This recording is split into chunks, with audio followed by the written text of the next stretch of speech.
Well, the narcissist doesn't realize that their behavior will not work. Nobody's probably confronted them.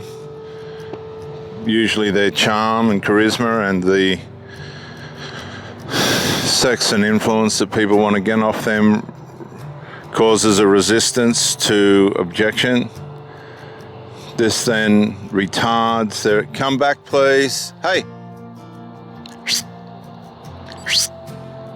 Okay, look at this fool.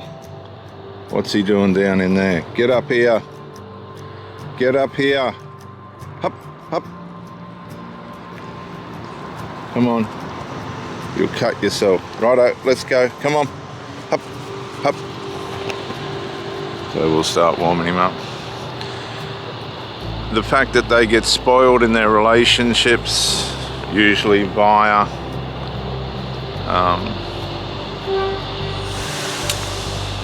the fact that they're attractive, or they're pouring on good sex, or there's some kind of bond between them and the person that they're with, unusual bond, causes them to get away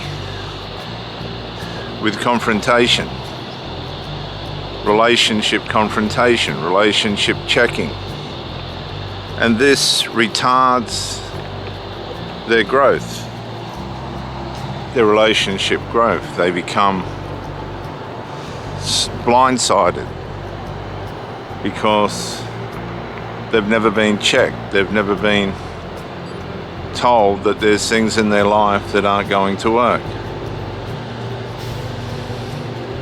This blindsides them from being able to grow. They don't grow. They don't resolve things the way that they should. They don't get confronted about their habits or anything. They just live in this victim mentality, which heralds them as a hero because they're carrying all these problems, and this is such a heavy burden to bear. It's all self-inflicted. The narcissist's troubles are usually self-inflicted unless they run into another narcissist and it all multiplies against them.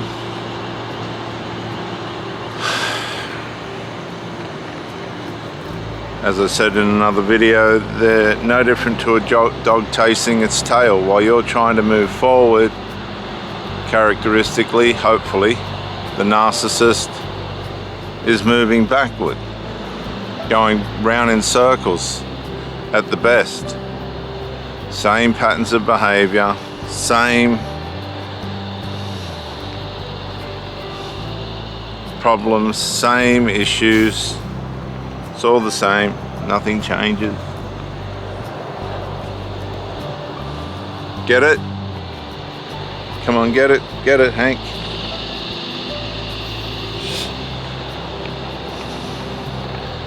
While you're devoting yourself deeper and deeper and standing by, you're conditioning to be loyal to these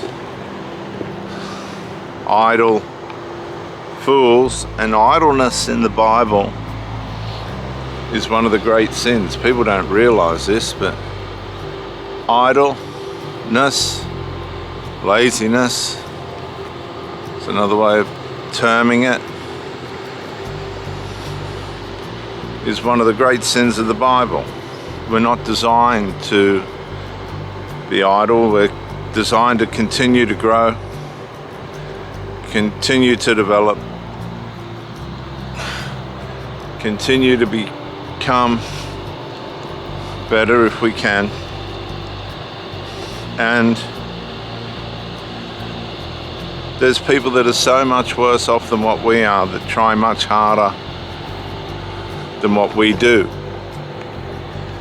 And the narcissist is always looking for the easy route, the easy way through life because they run on their pleasure faculties. If they're not getting a sense of pleasure out of what's going on,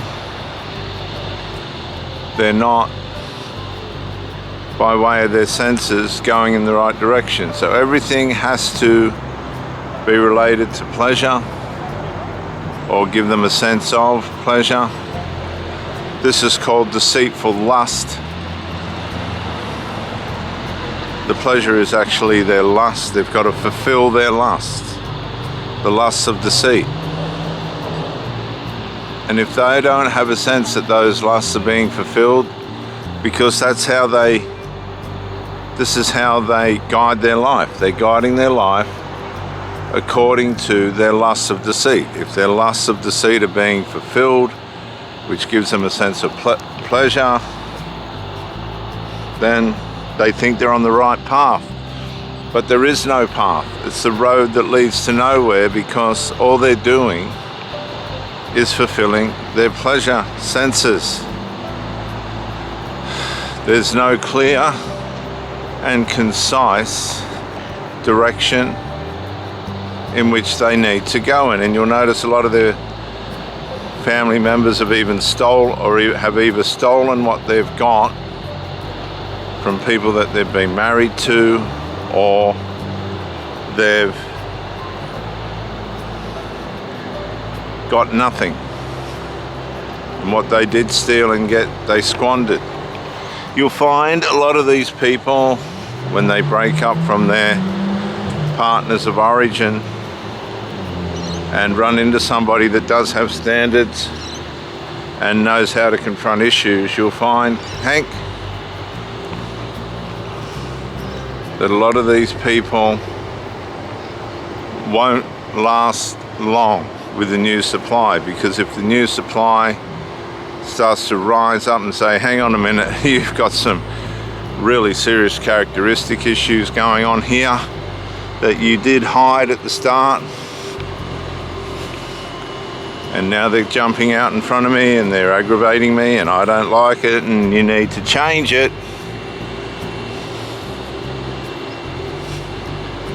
This is going to challenge the narcissist, possibly to the point where they might begin to pull back.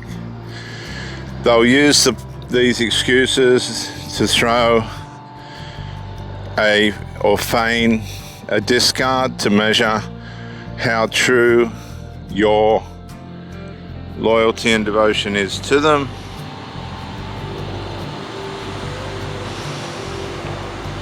And to test whether your standards will be adhered to by you. A lot of people don't stick by what they say. This then gives them a reinvigorated sense of where they stand with you.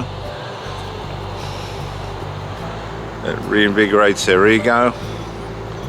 If they're seeing that you will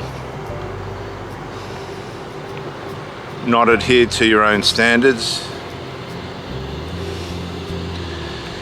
and they'll start a new love bomb phase and begin the push with a reinvigorated idea that they will be able to mold you into what they want you to be, which is being able to handle void, distance, and other things where they can be negligent in the relationship. As you sense that these people are aware of what they're doing, the person you're with is completely and utterly aware of what they're doing, you will be challenged within yourself, because now you've got to come up against your devotion and loyalty